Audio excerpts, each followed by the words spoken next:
कड़पा के साबिक deputy mayor आरिफुल्लाह Khan ने कड़पा शहर में वाक़ याकूब साहब मस्जिद की हिफाजती दीवार को मुनसिपल ओहदेदारों की जानिब से शहीद करने की शदीद मजम्मत की।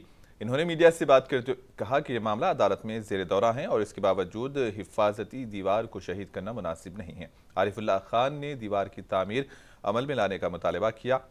कहा कि इस मामले में ओहदेदारों की लापरवाही पर एहतजाज किया जाएगा। इस मौके पर SSJIC के कौमी चेयरमैन शाह मोहम्मद कादिर बादशाह और दीगर भी मौजूद थे। కార్పొరేషన్ సిబ్బంది వాళ్ళు కూల్చడం జరిగింది.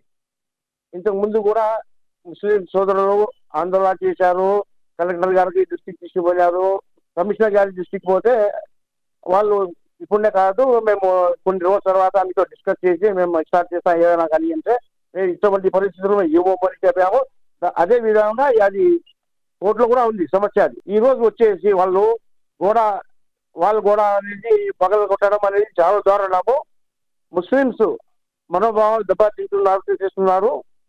కాబట్టి మీరు ఇట్లాంటి తప్పు చేయలేకుండా మీరు ఆ గోడని వెంటనే మీరు కట్టించాలని మేము కోరుకుంటున్నాము. అది కూడా ఇప్పుడు అక్కడి నుంచి పందులు అయితేమి, ఆవులు అయితేమి, కుక్కలు అయితేమి, అది మన కబ్రస్థాన్